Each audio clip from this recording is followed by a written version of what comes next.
দিকে সালাম জানানোর জন্য মঞ্চের দিকে এগিয়ে যাচ্ছে বিএনসিসি প্লাটুনটি। মাননীয় প্রধান অতিথিকে সালাম জানিয়ে মঞ্চ অতিক্রম করছে বিএনসিসি দল। এগিয়ে যাচ্ছে গার্লস স্কাউট দল। স্কাউট দলের নেতৃত্বে আছে দশম শ্রেণীর শিক্ষার্থী সামিয়া আক্তার সুজি। মাননীয় প্রধান অতিথিকে সালাম অভিবাদন জানিয়ে মঞ্চ অতিক্রম করছে গার্লস স্কাউট দল। এরপরে এগিয়ে যাচ্ছে বয়েজ স্কাউট দল। বয়েজ স্কাউট দলের নেতৃত্বে রয়েছে দশম শ্রেণীর শিক্ষার্থী মার্সেন তানভীর নুরেন।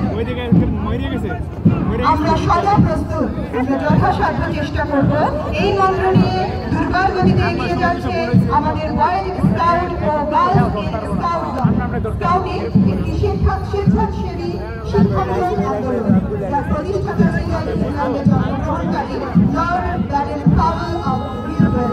এরপরে এগিয়ে যাচ্ছে গার্ল গাইডস দল। দলটির নেতৃত্বে রয়েছে দশম শ্রেণীর শিক্ষার্থী নুসরাত নওশীন সারা। সবুজ ও সাদা পোশাকের অধিকারী গার্ল গাইডসের মূল মন্ত্র সদা প্রস্তুত। গাইডের আদর্শ সেবা করা। গাইডিং মেয়েদের উপযুক্ত নাগরিক হওয়ার শিক্ষা দেয়। সমাজে আত্মনির্ভরশীল দরদি বন্ধু ও জ্ঞান পিপাসু শিক্ষার্থীদের প্রতি সহায়তায় প্রসারিত হস্ত তানভীর হাজী মোহাম্মদ মহসিনের স্মরণে এই হাউসের নামকরণ করা হয়েছে।